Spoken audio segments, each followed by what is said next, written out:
విజయం దక్కబోతున్న యోధుడు ఎందుకు నాకు ఆ విజయం వద్దు అని అంటాడు? అర్జునుడు యుద్ధానికి భయపడటానికి రాలేదు.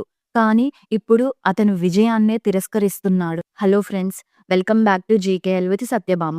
లాస్ట్ వీడియోలో అర్జునుడు తన ఎదుట నిలిచిన వారిని చూశాడు కదా! భీష్ముడు, ద్రోణాచార్యుడు, బంధువులు అతని చేతులు కంపించాయి కదా! గాండీవం కూడా జారిపడింది. మనసు కలవరపడింది. ఇప్పుడు అతను మరింత తీవ్రమైన మాట చెబుతున్నాడు. అది భగవద్గీతలోని 31వ శ్లోకం. భగవద్గీత 31వ శ్లోకం.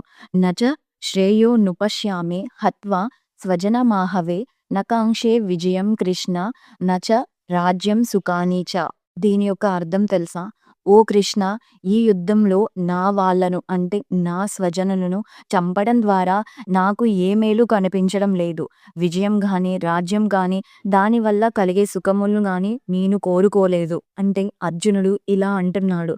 నా వారిని చంపి పొందే రాజ్యం నాకు అవసరం లేదు. వారిని కోల్పోయి గెలిచే విజయం నాకు శూన్యం. వారు లేకుండా సుఖం కూడా నాకు సుఖం కాదు. ఇది భయం వల్ల కాదు. ఇది మమకారంతో నిండిన హృదయం మాట్లాడుతుంది. ఈ శ్లోకం ఇంకా అర్థం అవ్వడానికి నేను లైన్ బై లైన్ ఎక్స్‌ప్లనేషన్ చేస్తాను. సో, ఫస్ట్ లైన్ ఏంటి? నచ శ్రేయోనుపశ్యామి హత్వా స్వజనమాహవే. నా అంటే కాదు, ఛ అంటే కూడా, శ్రేయః అంటే మేలు లేదా శాశ్వత హితం.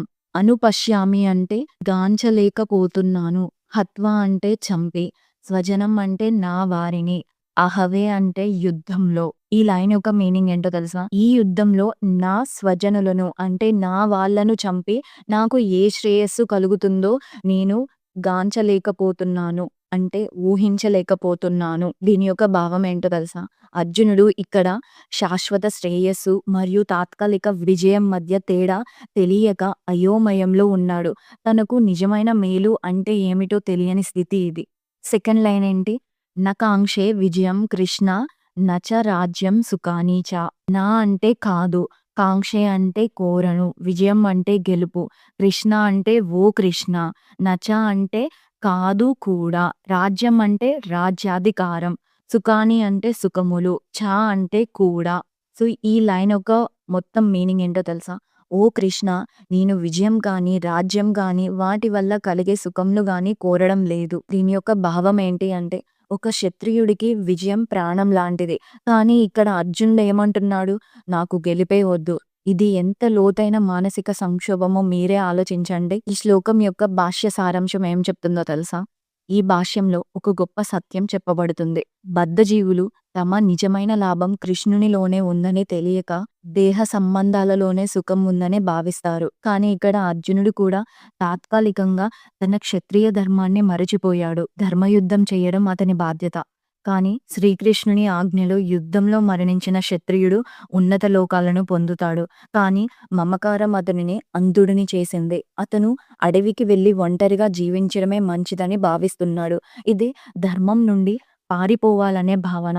నేను ఈ శ్లోకాన్ని ఇంకా మరింత ఈజీగా అర్థమయ్యేలాగా ఒక లైఫ్ కనెక్షన్‌తో ఎగ్జాంపుల్‌గా చెప్తాను. ఫర్ ఎగ్జాంపుల్, ఒక గ్రామంలో సీతమ్మ అనే తల్లి ఉండేది. ఆమెకు ఇద్దరు కుమారులు. పెద్దవాడేమో రాము, చిన్నవాడేమో కిరణ్.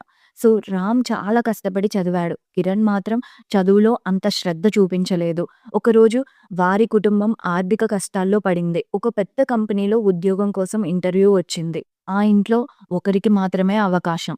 అమ్మకు తెలుసు రామ్ అర్హుడు. అతడే ఆ ఉద్యోగం సంపాదిస్తాడు. కానీ కిరణ్ పరిస్థితి బలహీనంగా ఉంది. అతడికి ఈ ఉద్యోగం చాలా అవసరం. ఇంటర్వ్యూ రోజనేది దగ్గర పడింది.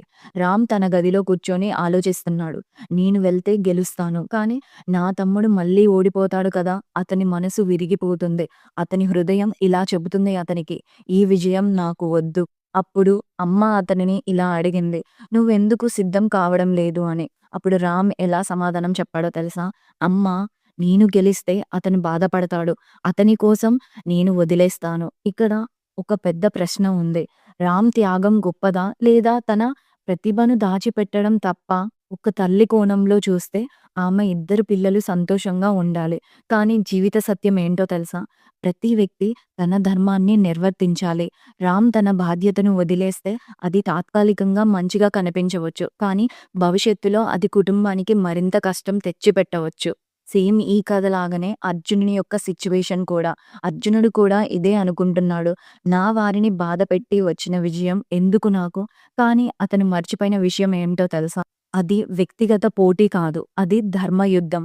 అతను కేవలం గెలవడం కోసం కాదు, న్యాయం కోసం యుద్ధం చేయాలి. రామ్ లాగే అర్జునుడు కూడా భావోద్వేగానికి లోనయ్యాడు. కానీ కృష్ణుడు చెప్పబోయేది ధర్మాన్ని వదిలి వచ్చే శాంతి నిజమైన శాంతి కాదు. మన జీవితంలో కూడా ఇలా జరుగుతుంది గదా! మన పిల్లల కోసం, మన సోదరుల కోసం, మన స్నేహితుల కోసం మన కర్తవ్యాన్ని వదిలేయాలి అనిపిస్తుంది కదా! కానీ ఒక ప్రశ్న మీరు మిమ్మల్ని అడగండి. మన ప్రేమ నిజమా? లేదా అది మన బలహీనత అని. ఈ శ్లోకం మనకేం నేర్పిస్తుందో తెలుసా? మమకారం ధర్మాన్ని మసకబార్చుతుంది. భావోద్వేగం నిజమైన శ్రేయస్సును కప్పేస్తుంది. తాత్కాలిక సుఖం శాశ్వత మేలు కాదు. మన నిర్ణయాలు ధర్మం ఆధారంగా ఉండాలి. భావోద్వేగం ఆధారంగా కాదు. సో, ఫైనల్‌గా మమకారం ఉన్నప్పటికీ ధర్మాన్ని వదలకూడదు. అర్జునుడు ఇప్పుడు విజయం వద్దు అంటున్నాడు. రాజ్యం వద్దు అంటున్నాడు. సుఖాలు కూడా వద్దు అంటున్నాడు. కానీ అతను ఇంకా ఒక సత్యాన్ని తెలుసుకోలేదు. తన బాధకు కారణం యుద్ధం కాదు. తన గందరగోళానికి కారణం శత్రువులు కాదు. తన బలహీనతకు కారణం పరిస్థితులు కూడా కాదు. అది తన యొక్క మమకారం. అప్పుడు కృష్ణుడు ఒక మహాసత్యాన్ని చెప్పబోతున్నాడు. నీది ఈ శరీరం కూడా కాదు. నీది ఈ సంబంధాలు కూడా కాదు. నీవు నశించని ఒక ఆత్మవు. శరీరం మారుతుంది. సంబంధాలు మారుతాయి. స్థితులు మారుతాయి. కానీ ఆత్మ మాత్రం నిత్యము. అర్జునుడి విషాదం అక్కడితో ఆగదు. కానీ అక్కడి నుంచే గీతా జ్ఞానం ప్రారంభమవుతుంది. ఇప్పటి వరకు మనం అర్జునుడిని చూసాం కదా! ఇప్పటి నుండి మనం కృష్ణుణ్ణి వినబోతున్నాం. తర్వాతి శ్లోకంలో అర్జునుడు ఇంకా లోతుగా అడుగుతాడు. ఎవరికి ఈ రాజ్యం? వారే లేని రాజ్యం నాకెందుకు? అతని ఆత్మ సంకటము మరింత పెరుగుతుంది. ఇది ఈరోజు శ్లోకం. ఈ వీడియో కనుక మీకు నచ్చినట్లయితే లైక్ చేయండి. ఇలాంటి గీతా జ్ఞానం వినడానికి నా ఛానల్‌ని సబ్స్క్రైబ్ చేసుకోండి. ఇంకా మీ అభిప్రాయాన్ని కామెంట్స్‌లో తప్పకుండా మెన్షన్ చేయండి. జై శ్రీకృష్ణ.